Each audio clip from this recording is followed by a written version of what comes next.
बद्रीनाथ विधानसभा के उपचुनाव में प्रचार के तहत मैं इस समय निजमुला घाटी में हूं। हमारा जो प्रोग्राम है, हमारा जाने का कार्यक्रम, वो सुदूर जो आपको सामने के पहाड़ के पीछे का इलाका जो दिख रहा है, जहां कोहरा लगा हुआ है, पाणा ईरानी इलाका, पाणा ईरानी गांव में जाना प्रस्तावित था।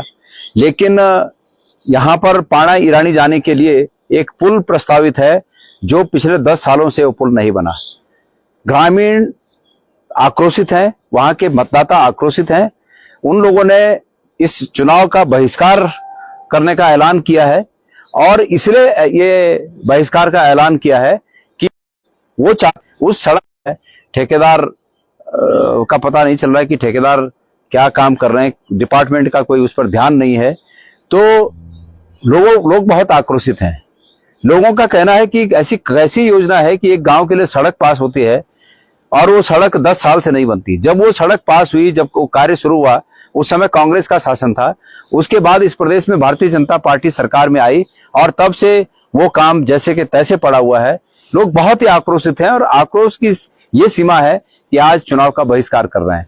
मैं पाणा ईरानी क्षेत्र के तमाम हमारे सम्मानित मतदाताओं को निवेदन के साथ ये बात करना चाहता हूं कि लोकतंत्र में बहिष्कार कोई हल नहीं है, चुनाव का बहिष्कार कोई हल नहीं है।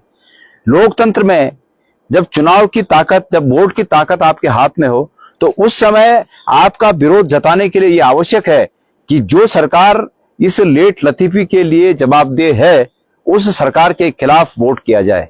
मैं पाणा ईरानी के सम्मानित मतदाताओं से निवेदन करना चाहता हूं कि इस बात को बोलने के लिए मैं आज निजमुला घाटी होते हुए आपके यहां आना प्रस्तावित था।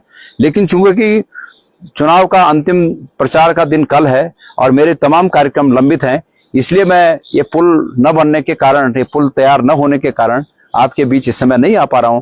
लेकिन मैं उम्मीद करता हूं कि मेरा ये संदेश आपके बीच जाएगा कि आप सरकार को चेताने के लिए, ये सरकार के खिलाफ अगर आप वोट करेंगे तो सरकार को निश्चित रूप में ये चेतना आएगी कि पाणा ईरानी के लोगों ने अगर ऐसा किया है तो वो जरूर तकलीफ में होंगे। तो अपनी तकलीफ को जताने के लिए आप इस समय कांग्रेस के प्रत्याशी लखपत बुटोला जी को जिताइए, और मैं आपसे वादा करता हूं कि लखपत बुटोला जी आपके इस संघर्ष में आपका साथ देंगे और आपकी इस सड़क का काम पूरा करने के लिए तेजी लाएंगे, और ये जो पुल प्रस्तावित है जो अभी तक नहीं बन पाया, उस पुल के लिए भी वो स्वीकृति प्रदान कराएंगे। ये मैं आपसे वादा करना चाहता हूं।